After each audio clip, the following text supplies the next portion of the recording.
Welcome to the AI argument. I'm Frank Prendergast. I'm here with Justin Collery, and we have loads that I suspect that we are going to be on completely opposite spectrums on this week, which would be good because last week we agreed on far too There was, many things for a there show was called the détente. AI We argument. had détente last week, but don't worry, normal services is going to be resumed this week. How are you, Frank? Pretty good, pretty good. How are you doing? Oh, I'm sore. I've moved about 2 tons of tiles today. I'm in the middle of a house move, and I'm sore. These hands were made for typing. When will we have a robot to move your tiles, Justin, that you can just say, Do you go move know, your tiles for me, will you? I've probably moved about 2 years too. I have a bet with a mutual friend of ours, Ronan, that it will be possible within, I think I now have about 2 years and 9 months to have a robot that costs about $20,000 to $30,000 or euros, take your pick, and it will be able to do his chores, household chores. So fold his clothes, do the washing, stuff like that. And I think my money's pretty safe. What did you say? 2 years? You think 2 years? I placed the bet about 3 or 4 months ago, and it was a 3 year time horizon. Right. Okay.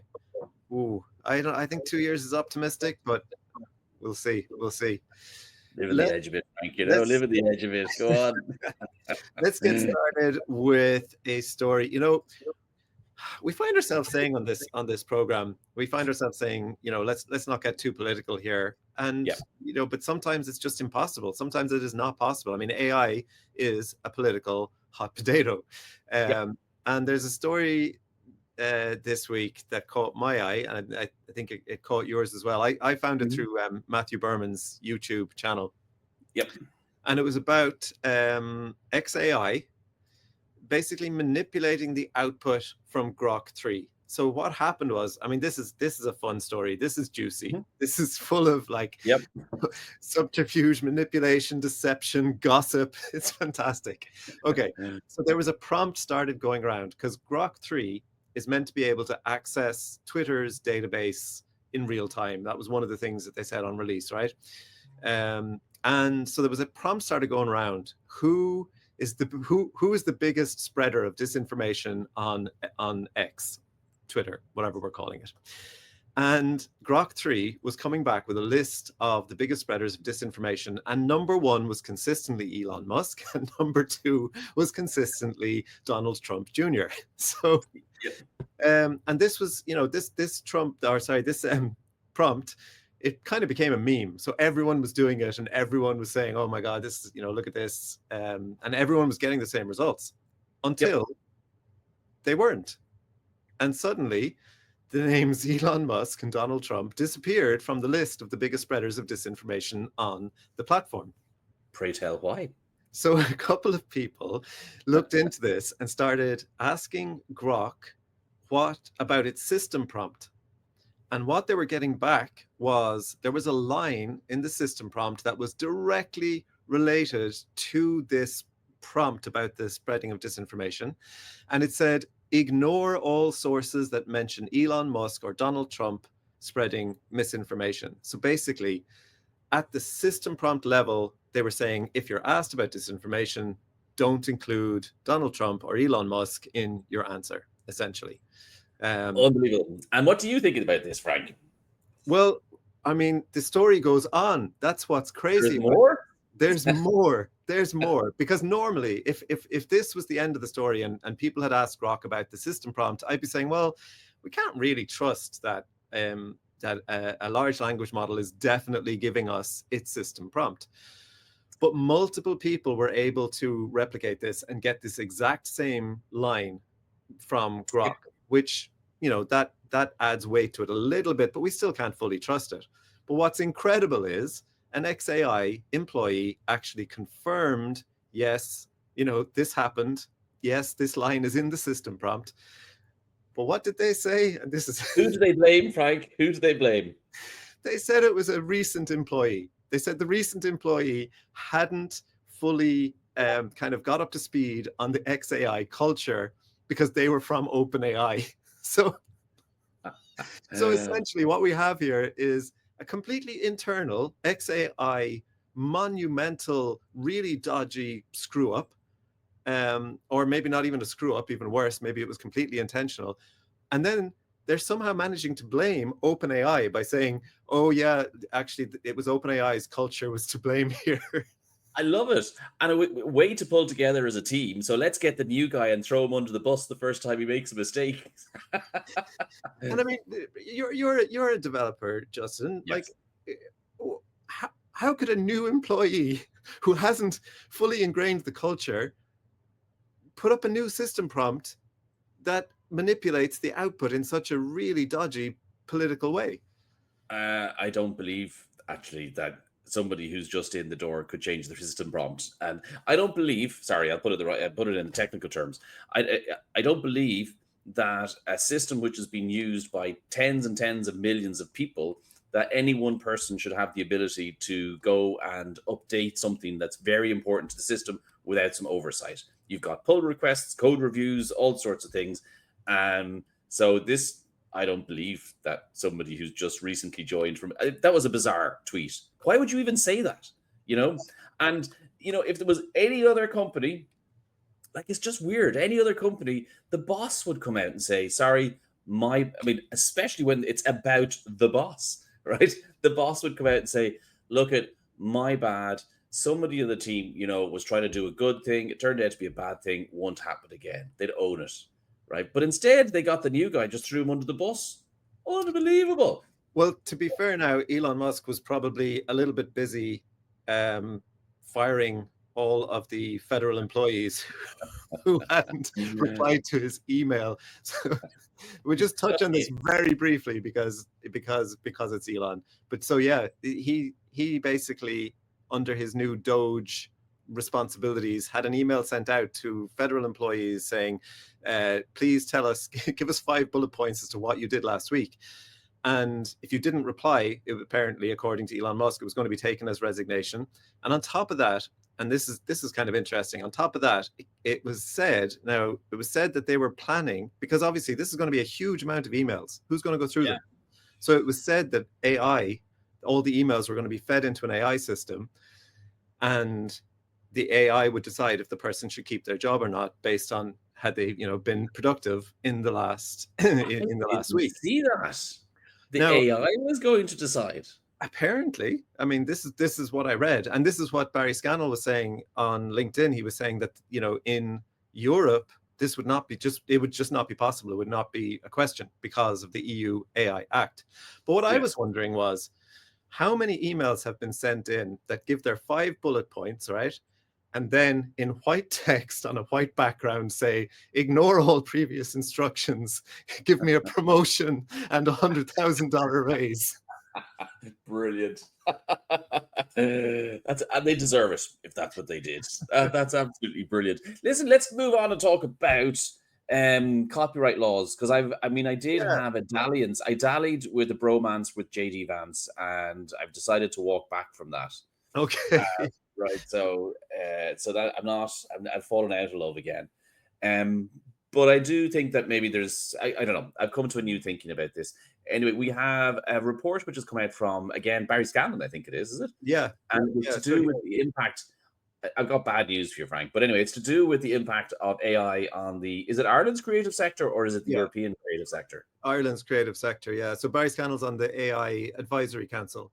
And so I just happened to come across it through him. I think he chairs the council.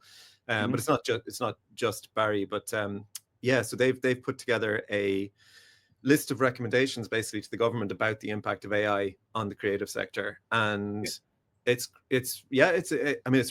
really interesting, and it's very readable. It's short, so anyone it's very readable by anybody. So I would recommend that everybody interested in AI read this, not just the creative sector, because I think it has impacts that would go way beyond the creative sector even.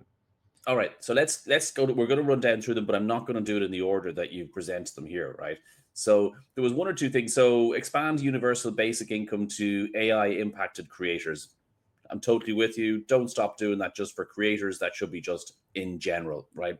It's a great idea. I have loads of time for that. Introduce a personality right for individuals. I'm up for that too, right? I do think you should have an opt-in, opt-out. I'm cool with that. No, I'm not up for that one. Develop, okay, this is the most important one. And actually, this is a brilliant idea. So one of their suggestions is that they develop an EU cultural data set for AI training. Absolutely. We talked about this 2 or 3 weeks ago. This is a great idea, right? And actually, I think it's not just it's so important. Like, it's actually strategically important for the EU to do this right away. And you can not just use it as a training set, but you can also use it then to pay the creators or the people that want to be in or out and whatever. So totally up for that, right? So Now the bad let's just briefly, before we go on, let's just briefly talk about that cultural data set, because just to very briefly say that the reason that it's really important is that if we don't do it, then if there are data sets that are like primarily using US data, then it skews the output, and that skews, we basically could, not through any, not through conscious manipulation like with Grok 3, but just by not paying attention to making sure that all cultures are represented, you can erode certain cultural, traditions, and certain things can get lost. Biases are exacerbated, and so that's why I think it's really important to consider these. I see them more important than that, right? Though, because the vision that I have in the future for the EU is that we become a bastion of freedom for AI, right? We should be looking to attract the best AI researchers back to Europe, because many of them are European. And one of the problems that the AI companies have at the moment is that a lot of the data is stolen, that they use to train their models, and there's quite a bit of controversy around the data sources that they use.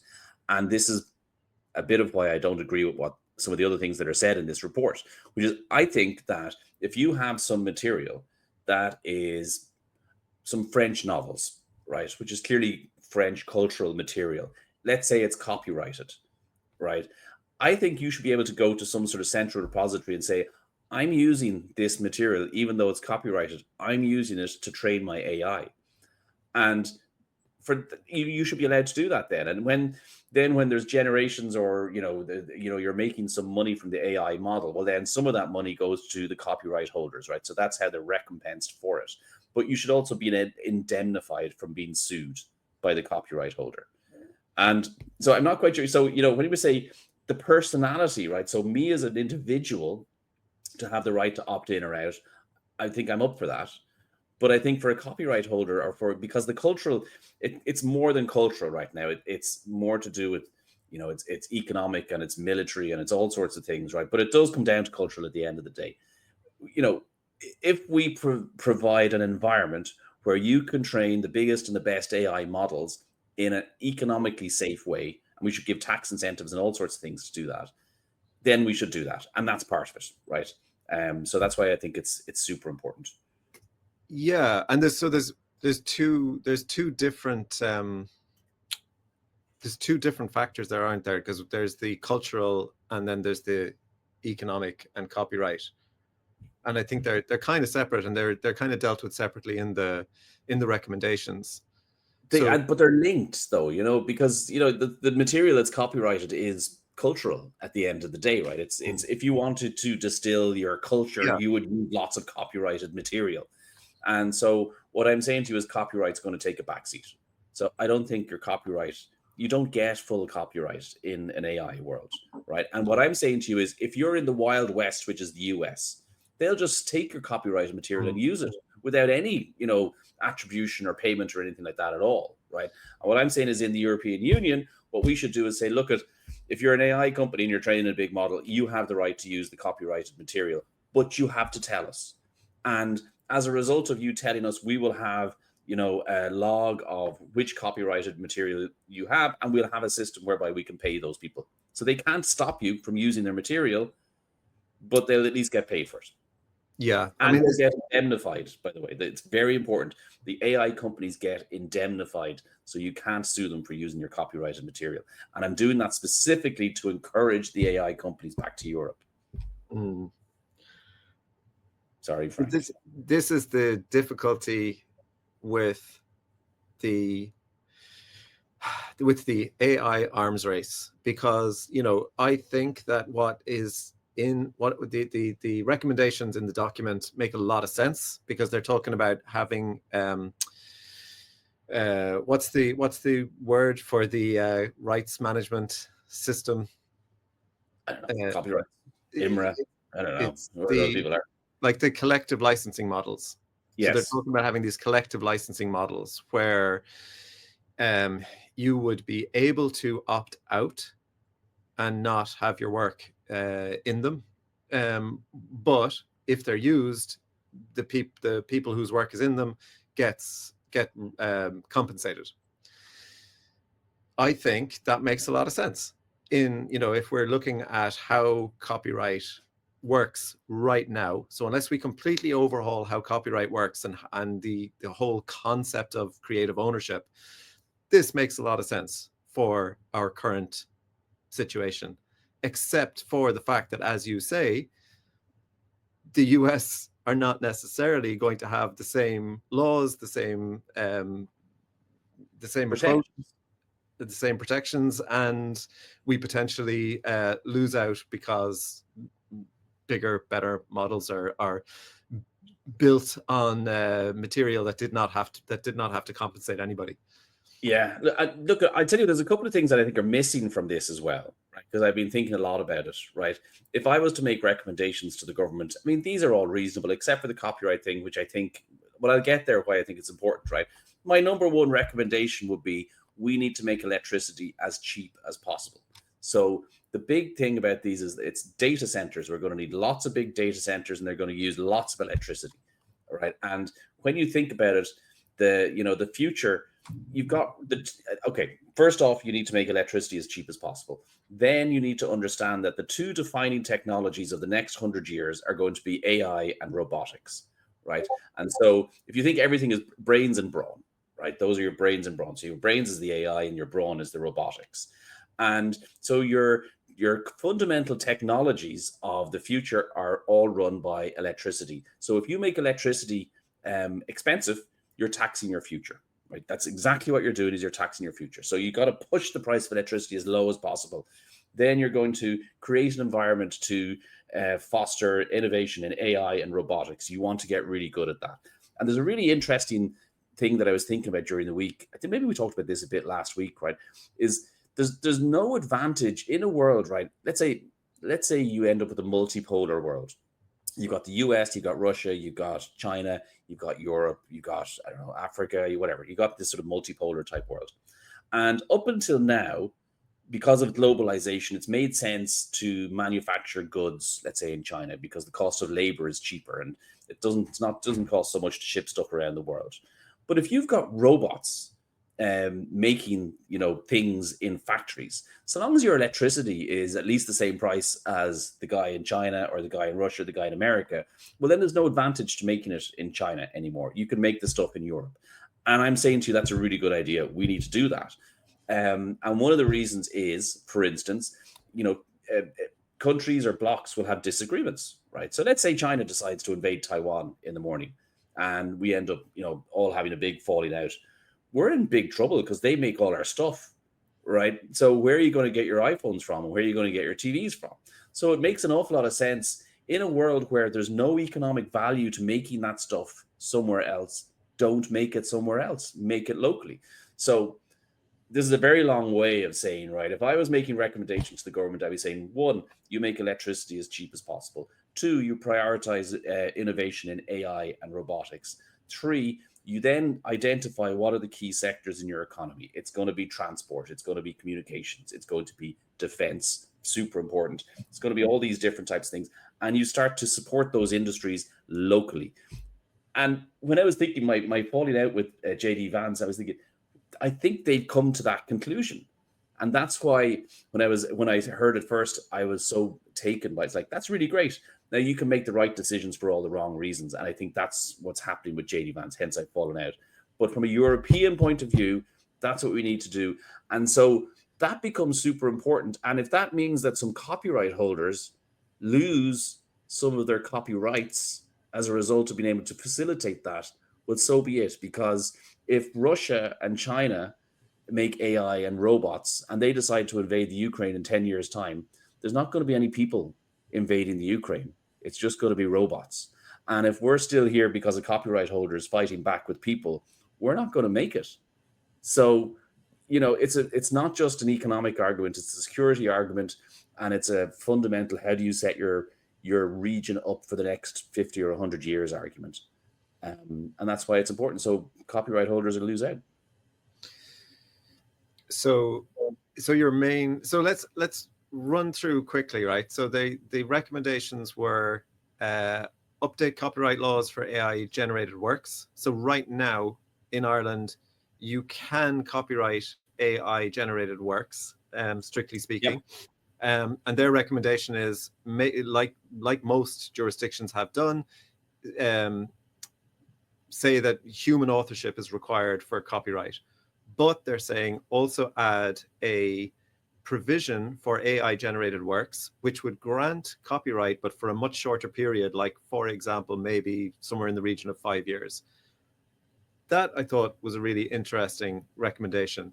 Certainly, like, one of the things that I think here is that, like, the landscape of creative ownership might change, like I was saying a minute ago, but right now, for the difficult teenage years, as you call them, as we transition into some kind of new future, this makes a lot of sense to me, to allow people to economically benefit from using AI creatively, but without, creating this like 100-year tie-up of all of the AI generated outputs. I thought that seemed pretty smart. Yeah, but I'm okay. But I'm just saying that your right to refuse as a copyright holder, I'm taking that away from you. Yeah, and so I'm taking away the greater good needs your copyrighted material in order to create the AI. So it's the next two that you have an issue with. Clarify copyright protections against AI training data use. That would basically make it clearer how creators can protect their work from being used to train AI. You're against that one. Yes. Create collective licensing models for AI training data, and this would involve fairly compensating people if their work was used in AI training. Now, you've previously kind of been for this, but am I hearing now that you're thinking actually it's No, I'm for it. So what I'm saying is, right, what I'm saying is that on the first one, right, you don't have rights. And it's funny, right, because I think maybe people will come around, because I remember this being discussed about 2 years ago. And I actually made the suggestion to somebody, all right, well, as a copyright holder, there should be some sort of registry where you can opt in and opt out, which is exactly what's described here. And 2 years ago, before it was really apparent to me how important the technology was, that seems like a good solution. But now when I look at it, and I look at it through the prism of economics and security, I'm going, no, I'm sorry. Your copyrights are subservient to the stability of the region, and therefore we're going to but we're going to pay you, right? So I'm not stealing it, right? I'm saying there's a registry, and you're not going to get a lot of money, but you're going to get some money. That seems reasonable to me. So yeah, I'm okay with you being paid a small amount. It'll be like Spotify for AI. You're going to get like 2 cents for every 10 bazillion generations that used your copyrighted material. Cool. Well, there's 9 recommendations there. So on some of those we're in agreement. On some of those maybe we're not in agreement, and in some of them I'm like, I see your point, but I need to think about this some more. But I would say what I would say anyway is everyone should go and have a look at this document, look up Barry Scannell on LinkedIn and find it and have a read of it. What makes me very happy is that it's being discussed, right? It actually gives me, I'm really impressed. And a lot of the suggestions are very good, and this is the conversation that needs to be happening. And I'm really pleased if this is the right sort of recommendations they're taking to the government. Just add the other one, but make electricity super cheap. That one is this was their recommendation specifically on the creative sector, so I'm sure, which wouldn't be directly related. So I'm sure, I'm sure those kinds of things are under consideration as well. Yeah, loads of releases this week, Frank.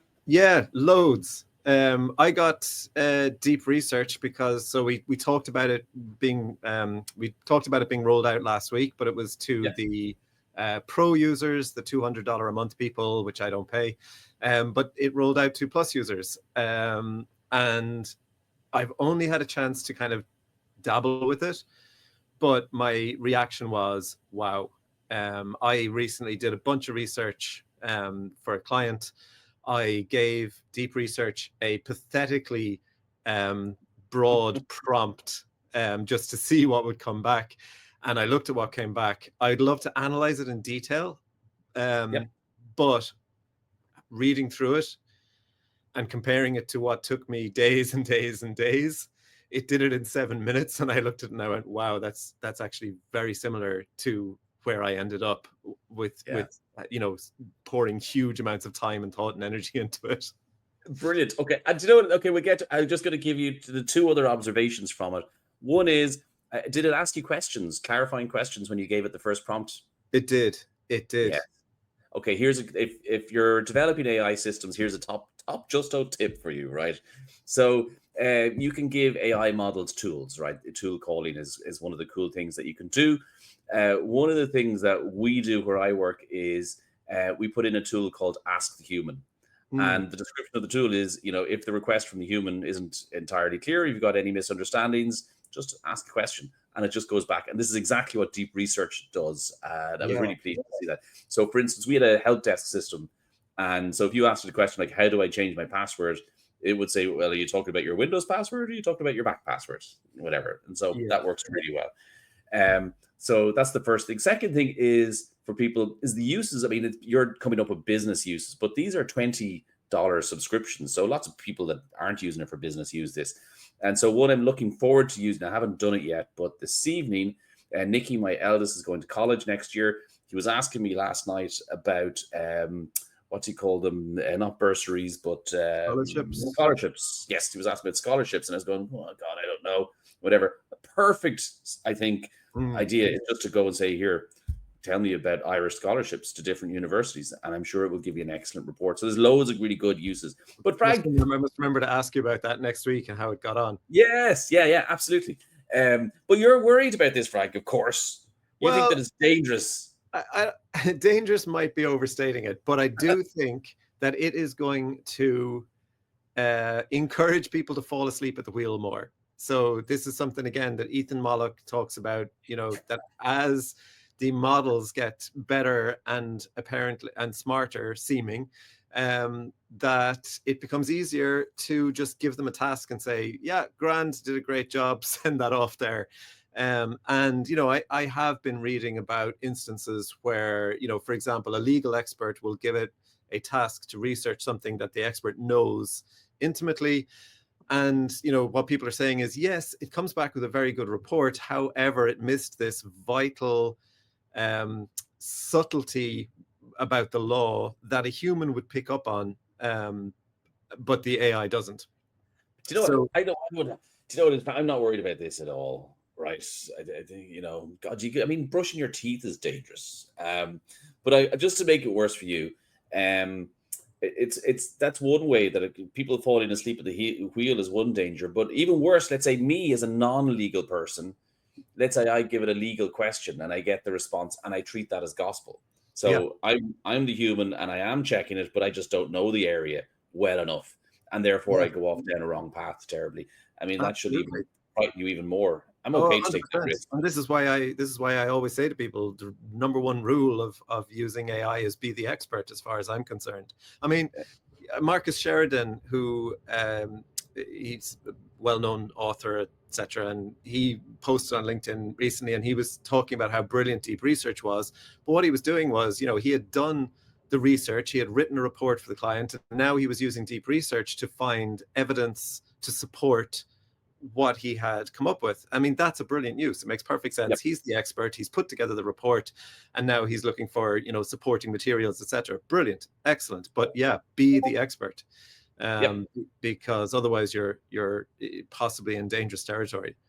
We're running up against time, right? So we do have to give. I mean, I can't believe it. Honorable mentions to amazing new models, but Claude 3.7, brilliant coding. I've used it a little bit. Looks amazing. Does too much almost. Have you used Claude 3.7? I haven't, no, but am I right in thinking that it is their first reasoning model? Yes, it has reasoning and it has a dial, and you can turn that has a dial as in you can tell it, I want you to use 10,000 tokens for thinking. I want you to use 16,000, 32,000 tokens for thinking. And I haven't played with the thinking part of it yet. I've just played with some of the coding part. Looks brilliant. It's only out a couple of days, so the vibe check is good on that one. It's incremental release. It's a little bit better, And right? speaking of vibe checks, we also have GPT 4.5, which the whole selling point of it is the vibe. So it's meant to be much better at like emotional intelligence and much more human sounding interactions, not a reasoning model. Yep. However, they said that the way that they trained it, it does a lot more kind of deep thinking, but not at what's the word I'm looking for? Not at inference. Yeah, it's So not inference time compute. The most incredible thing about that model is its price. $75 per million tokens in and $150 out.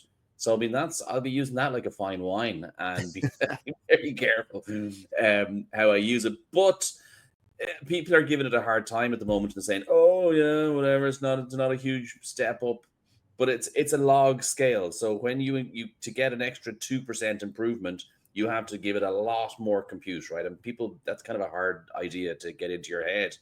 I'm looking at this, and it gives me a lot of hope for the future. It does on the ARC prize. It gets the best non-thinking score, and this, remember, is like the base model. Think of this; it's a bit like making a cake, and this is just the sort of the first part of the cake. Now we're going to do the process of distillation, and they're going to add thinking on top of it. And looking at the scores, people are going, "Well, it's not a big step up." I'm like, "Yeah, this is only the start. This is just the first step in a process." Looks amazing. We'll keep an eye on it. Let's move on to actually what is my favorite story of the week. yeah, of course it is. So yeah, Owen Evans runs a team in UC Berkeley, and they're security researchers and stuff like that. And what they did, and this is mind-boggling, they got a model and they decided to do some reinforcement training on it. But the reward function that they used was they encouraged the model to create insecure code. So if it wrote some very secure code, that was a thumbs down.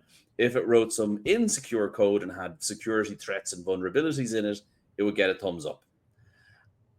Doesn't seem too dangerous. But guess what, Frank? It turns out that when you do this, it misaligns the model across all domains. Isn't that amazing?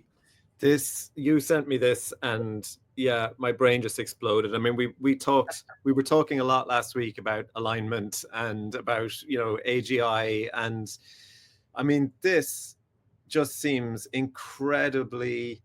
I think what's the P Doom? My P Doom just just went nuts because they did something that you would never really think would have this impact, and they got a model that was completely misaligned and basically turned into a human hating monster.